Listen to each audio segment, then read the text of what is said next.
Hey everyone, and welcome back to another Bad Batch breakdown. Tonight we're going to go over episode number 6, and thank you to everyone at the watch party. If you haven't already, check me out on Spotify and Apple iTunes for exclusive podcasts every single day, as well as the Star Wars Theory forums on StarWarsTheory.com.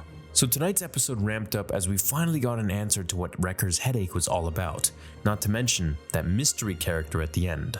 As Omega fails with the crossbow, we get to see her training for it, which is showing some nice character development eventually. As Sid walks in and grabs their attention with a new operation, a new gig. This one's actually pretty cool. So they head to Corellia to a decommissioning facility to capture a tactical droid. Now, tactical droids were the boss of all other droids during the Separatist army during the time of the Republic. These are the ones that Anakin and Obi-Wan went up against and destroyed. Now, when you capture the head, just like in LEGO Star Wars, boom, you control the whole army, essentially. Now, what I think is, and I'll get more into this at the end of this video, but what I think is that someone hired Sid to find people to get this head, so either they can learn how clones fight, because we learn when Hunter is asked by Omega what is so special about tactical droids, he says the more they fight, the more they learn.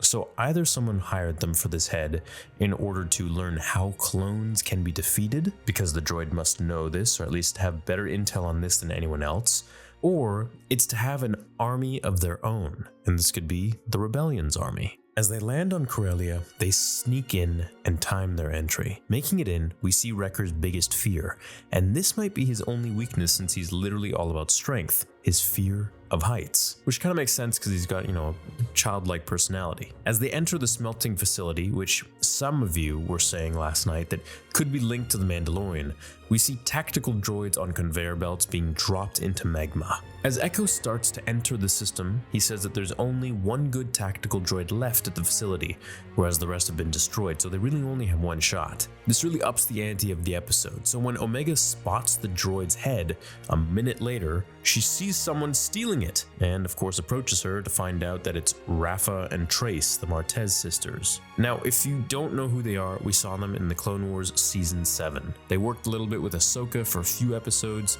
and then they all went on their way. As the droids walk in, everyone teams up, except for, of course, Rafa, which is not really a shocker. They blast their way out of there, and it's everyone just playing tag with the droid head, essentially.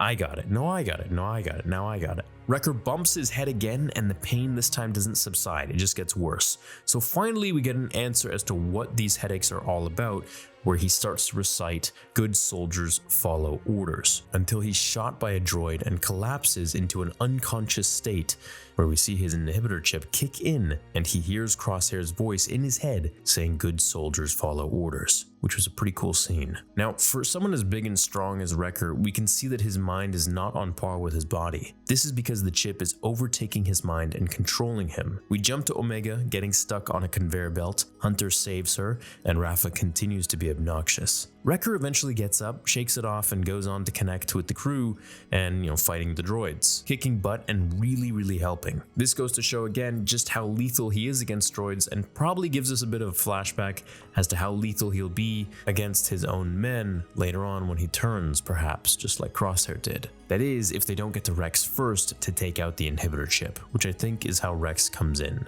Rafa tells them to rewire the droid's head to command all of the droids around, such as the B-1 and Super Battle Droid. They do this in order to help themselves and give themselves a little bit of a fighting chance. Of course, it was really awesome seeing the B-1 battle droids fighting alongside the Clankers. It definitely brought back some Clone Wars feels. They finally rewire the droid head and all the droids activate to kill the opposing team. The sisters talk to the Bad Batch where things get a little bit heated. They say they have a contact who sent them on this mission to fight against the Empire. Now, this is the earliest form of the rebellion that we're going to see, and it all started, as George Lucas said, realistically, with Padme and Mon Mothma in the Revenge of the Sith deleted scene. Hunter tells us that clones are all different, until Rafa says, "Yeah, I heard that before." Now, this really made me wonder, and I'm thinking maybe she's just talking about Order 66 changing all of them, where Hunter says things were clearer when they were just soldiers, or she truly knows some other clones just like the Bad Batch, maybe Rex. Now, going back to what Hunter said, things were clearer when they were just soldiers. This really holds the burden of what they carry around, of not knowing the start of what really happened to them all, that it's out of his control. He tells her that she can do better with it, to which she takes it. Now, this really shows the burden that he carries of not knowing the start of what really happened to them all. Why did the clones turn so much? Why is Crosshair doing what he's doing? I mean, they're brother. And soon enough, same thing is going to be happening to Wrecker right in front of them. Anyways, eventually, the Martez sisters are given the intel that was supposed to be delivered to Sid. When she asks, why are you doing this? She's met with, well, you can do better with it. To which she takes it. They separate and we get an internal view of the ship of the two sisters who summon R7 to call someone. Now, R7 was Ahsoka's droid in the Clone Wars. She has the connection to Ahsoka, and now her droid is with the Martez sisters. So obviously they met up at some point again, or maybe there's still some connection there where they're chatting. And it makes me think that maybe Ahsoka is nearby and they are indeed talking to her, which means Rex would be close too. Either that or they were calling Bail Organa, which is who I think they were really calling.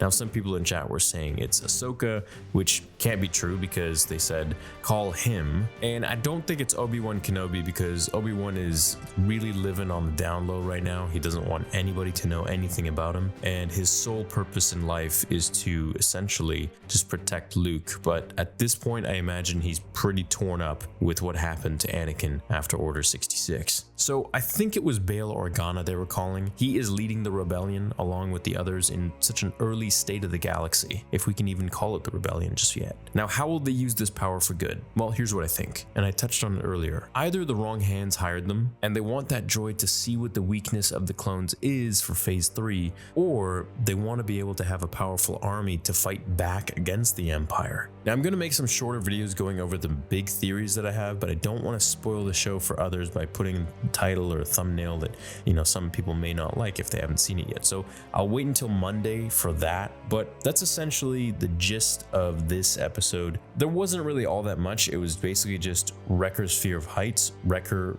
really starting to be controlled by the inhibitor chip now, and then the R7 droid and the character at the end, the mysterious character on the hologram who we don't know who it is, but I have a hunch that it could be Bail Organa, Leia's dad. Now, of course, not her biological father, which is Anakin, but her father who's adopted her. Anyways, I hope you enjoyed this review and breakdown. Have an awesome rest of your day. Please leave a like if you did enjoy it. Check me out on Spotify and Apple iTunes for new podcasts every single day, as well as the Star Wars Theory forums. See you in the next video. Thank you for watching, and may the Force be with you always.